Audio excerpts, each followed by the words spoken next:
I fell in love with music when I was a child. I think when I was probably about 13, I used to listen to Bowie records in the paddock. I used to live in a country town. We used to go camping and used to play all Bowie, Kiss, Devo. Powderfinger was a thing that came from school. I went to school with another guy called Bish, who we were playing another band called The Eternal at school. We were playing sort of Joy Division stuff, and then I met Hoggy, who was also at the same school. At the end of school, we decided the three of us would go and join our own band, and that was we called ourselves at the time Powderfinger, and then from there we sort of grew into a bigger band with Bernard and Darren and Cogsy coming on. So probably my favourite song is one we wrote on the last record called Sail the Widest Stretch. I just think, it just seemed like we knew what we're doing by then.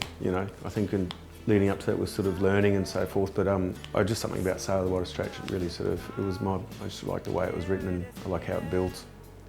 The motivation for joining a band wasn't to be huge and successful, it was to do something you really like to do and have an outlet. But along the way you work really hard to make as many opportunities as you can, and I think that's what we did. I love performing in front of large audiences. You get that, unlike recording where it takes ages to get the gratitude or the feedback from people, you get it instantly. You walk on. I remember walking on a big day out in Gold Coast, and being a Queensland band, it was almost deafening. It was so awesome that people were really up for it. The reason we sort of decided to call it a day, we just sort of felt like there's a lot of things going on in our lives personally, and we'd been together since school, really. We thought we could see the end coming. Where you start to play smaller shows. I started, end up at RSLs and stuff like that. And we didn't want to be that band. We had such a successful run that we sort of felt like, let's go on finish on our terms. And since the breakup, I spent the first year sort of taking it easy, doing a few things, as I said, I missed out on.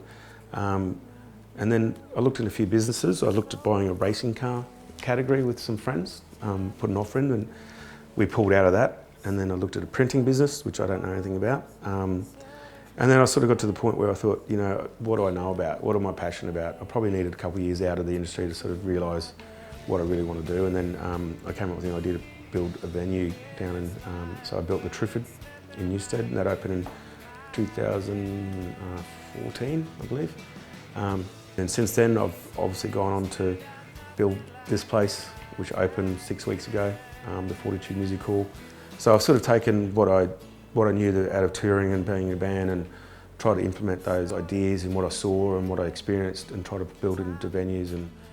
And the Triffid idea was, I thought Brisbane had this sort of run of venues from small clubs, and then went to Tivoli, and then to River Stage, and then Entertainment Centre. But I found this was a gap in the Brisbane market, and I wanted to have a place where you go and see a band, and also you can go and hang out.